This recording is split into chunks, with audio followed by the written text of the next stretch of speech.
ኣብ ኢትዮጵያ ክልል ትግራይ ብወታደራት ኤርትራን ኢትዮጵያን ኣስገዳድ ጾታዊ ዓመጽ ተፈጺምና ዝብላ ደቂ ኣንስትዮን ኣዋልድን ኣብ ከቢድ ኣካላውን ኣእምራውን ስቃይ ከም ዝርከባ ቪኦኤ ዘዘራረበን ግዳያትን ሰራሕተኛታት ሆስፒታል ዓይደርን ገሊጸን ኣለዋ።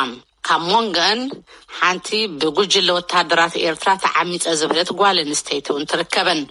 بمسارة ካብ ቢሮ ጉዳያት ደቂ ኣንስትዮ ክልል ትግራይ ዝተረኸበ ሓበሬታ እቲ ኩናት ካብ ዝጅምር ኣብ መቐለ ሓዊሱ ሓገዝ ሕክምና ንምርካብ ዝመጻ ግዳያት 587 ደቂ ኣንስትዮን ኣዋልድን ክኾና ከለዋ ዕድሜአን ድማ ካብ 8 ክሳብ 9 ዓመት ምዃነን ተገሊጹሎም። ጭንቀት ኣእምሮን ጥንስን ሓዊሱ ብኤችአይቪን ካልኦት ብጾታዊ ርክብ ንዝመሓላለፉ ሕማማት ዝተቐልዓ ከም ዘለዋ እውን ካብ ዓይደር ሆስፒታል ዝተረኸበ ሓበሬታ ይገልጽ። ምላሽ መንግስቲ ትኽልልን ካልኦትን ሓዊሱ ገብረ መድህን ከም ዝስዕብ ኣዋሊድዎ ኣሎ። ندقي كبل شمي أي تغس بلد بعد حدارن عبد كل تقولعن مثل كا كب كوينات حديما برخا كم سنة تجلس نبغى زايك من لسكله وتدرات إيرترا حيزو من تبل. رأيت حدا بدي أخذ صور شو مالتي؟ عاد قراب راحوا يكرتبر زلم بس مسمر أو بزخنة حدي مثل نور مثل أي على بودي سنتقم مثل عدينا متأخر له يا من قدي أمتي جمني 15 يوم تلاقي جمني. كل تلك اللوني صاب حزي عينه ما يرأخوه من تبل وتدرات إيرترا كم زعم مسؤولات تجلس. الروح هذا معك ما ساعات ثلاثة بين يقول يروح يجمل الأفقدم كان بنيروح يجيب ناساتهم يمعاتهم بوزلو قرار بال جيس ساتهم يجم بوزلو أنا أروح يجمل يمعاتهم الروح هذا يجمروا الروح عاد خلي أخذ صور حيهم يفرد المش شفت هذا ساعات كواري قتل لا مثل قتل أنت ساعة زي موتينا ناس أقع يجمل غيرهم أو جدي يجمل غيرهم دعارة أو ثلاثة معتي جمنا فسات النسبة أو إلى حديرا دقنا نتبركونا تفحكونا ترجعوا إيه برحوق ريوم نزبلتهم كشي بيت كريستيان شرقوس دقيفهم كساب عد قرات كمزو سدوها حدا زواري باجاج ناب كتما علاقة حاموس كمزو سدان سبات كنزب أواسيهم لا مقال هوسبيتال عيدر كمزو بزحة انتزارب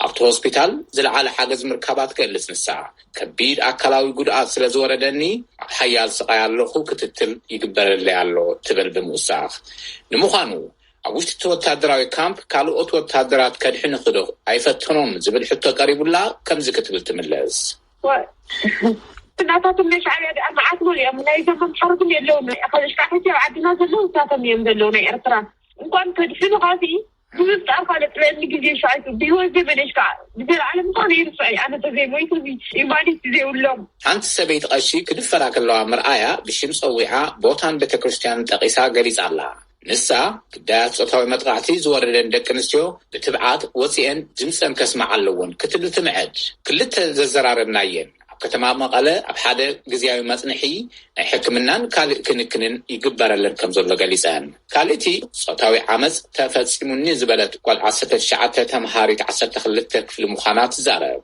كما مقاله وسيلو حرنا تباهلو ابز صواع بوتا كمتعمصت تجلس مقاله كاتي كله حدار اسره نايرترا سراوتي قاوم حزني كان دكن تفولين او جزا تيني متاق على حجنيره اريو من الشاد يبغي اي كنا نلشنا بايليا قاو بتاو متقعت ان تطاوي مستدين بزسك كنتاس مستتقعخو خلت سمون فساقيه نيره تبل زدفرا دما نايرترا وتادر مخانو تجلس ولا بتدري على الناقر كله وحمزنا إيرتران يكا الزرارة برندي نصد أميناني أمك بزحتنا إيرترا سراوة لأنه تعاقد فرصة يا حمشة دك أنت ميرك سوليو وسيدين كبيرو قداي دك نسيو تقراي بزترخ بمردعتا مسارات أما قال حاويسو أبو قرو عدقرات عدوا أكسو من شرين داس لاسن زعم السلاع كتماتات وتهدرات تلافيران نما خلات عنا حكم الناز مساعد دك نسيون أوالدين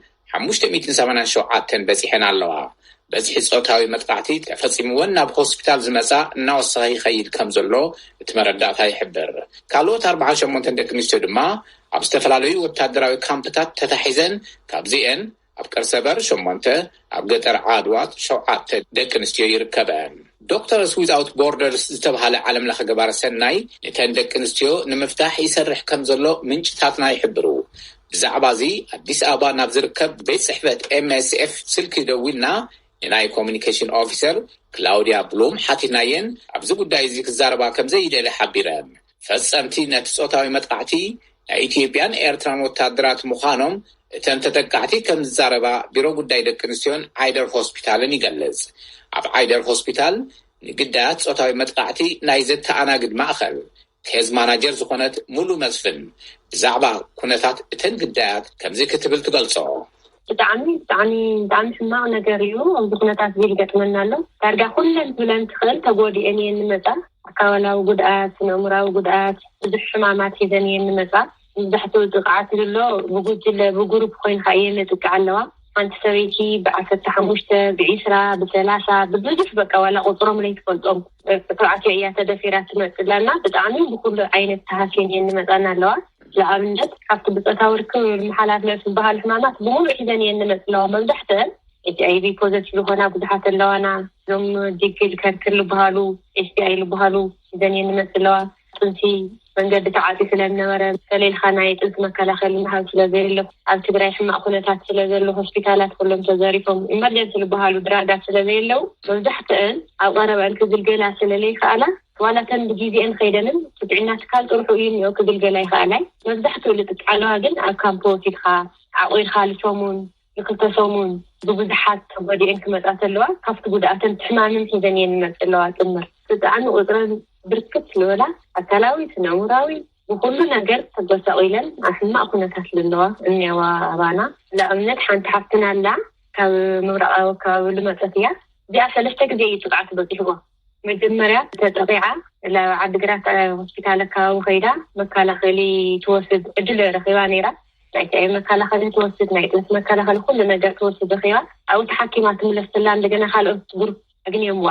እዚ ብሒዛት ነበረት መድሓኒት ተጥቀሙ ነበረት መድሓኒት ደብርዮም እንደገና ካልኦት ተሲሮምዋ።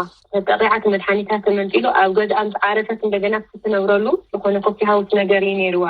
ኣብ ዕዳጋ ሓሙስ ኣከባቢ እንደገና ገዛ ላደለዩ 15 ሰበይቲ ብሚኒባስ ገይሮም ኣብ በረኻ ወሲዶምዋ።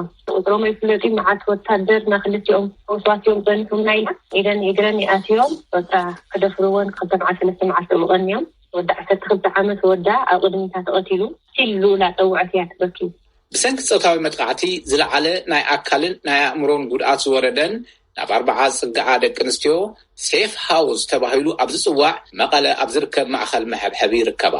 እተን ግዳያት ካብ ጥንሲ HIV ካልኦት ተመሓላለፍቲ ሕማማትን ብተወሳኺ ናይ ማህፀን ጉድኣት ምልማሳ ኣጋር ንናይ ኣእምሮ ምህዋኽን ሓደጋ ተቃሊዐን ይርከባ ይብል እቲ ሓበሬታ።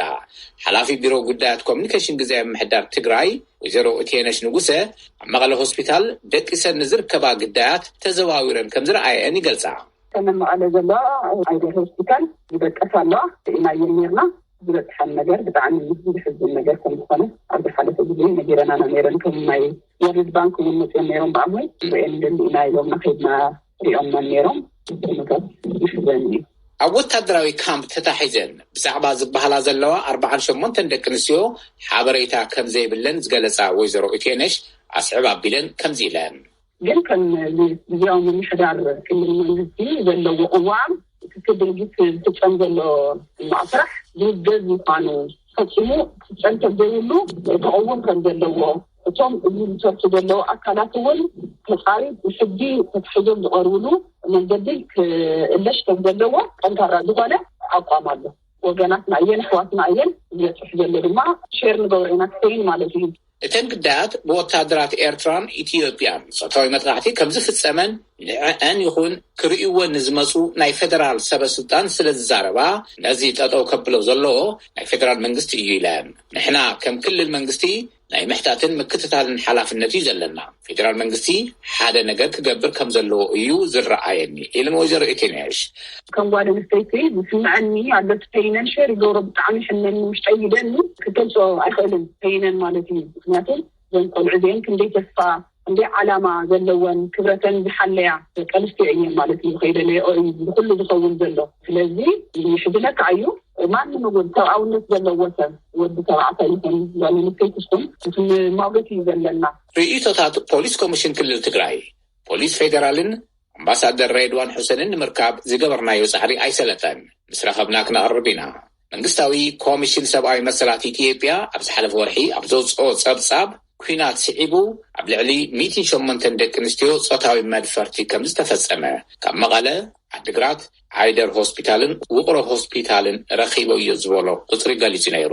መንግስቲ ኢትዮጵያ ንሕቡራት መንግስታት ቤት ምክሪ ሰብኣዊ መሰላት ኣብ ትግራይ ተፈጺሞም ዝተባሃሉ መግሃስታት ብናፃ ወገን ክምርመር ንዝቐረበ ጻውዒት ተቐቢሉ ዓዲምዎ ኣሎ።